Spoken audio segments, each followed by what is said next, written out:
চারটা কথা জিজ্ঞাসা করবো, বুঝছো কি এই কথাটা? আচ্ছা তো আচ্ছা এই তুমি গান টান গাইছাও না জীবনে? গাইছে বলে ফারাম ঢাকা ফারাম গেটে মমতা সেন লাগে 7 দিন পাল্লা ঘুরে। হ্যাঁ, মমতাজের সাথে 7 দিন পাল্লা করে তুমি? হ্যাঁ বাপ ভাই। আচ্ছা মমতাজ কত টাকা পুরস্কার পাইছাল গানে? হ্যাঁ 5 লাখ। 5 লাখ? তাই তুমি কত পাইছাও? আমার ফোনে 2 লাখ টাকা জরিমানা। আরে মমতাজে 5 লাখ পুরস্কার পাইলো, তোমার ফোনে 2 লাখ টাকা জরিমানা হইলো? আর গান ভালো হয়েছে ব্যাগে পুরস্কার দিছে, আমার গান নিশ্চয় হয়েছে জরিমানা দিতে দিতে ফোনে 2 লাখ গেছে। বাংলাদেশে তো আমার নিচে শিল্পী নাই। আমি যখন গান টান দিই গ্রামের মাইকে কুত্তায় মনে করে যে 30টায় কুত্তায় নারাই বাজাইছে।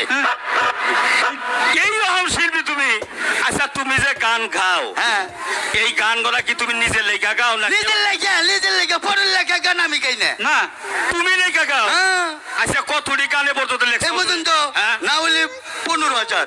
15,000 গান লেখছো? হ্যাঁ। আচ্ছা 15,000 গানের ভিতরে তোমার মুখস্থ কতটি? 25,000।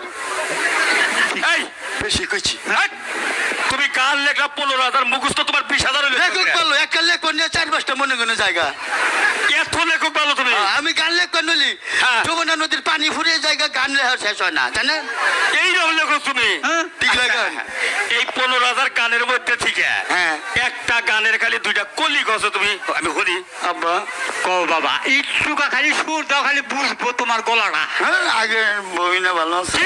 কি কইলা তুমি? না না আগেও বিয়া করছিলা? না না না আমি বিয়ে করি না, ওর তো বোঝো না, ওই তো কইলা যে আগের বউ। ওরাও কিনবো।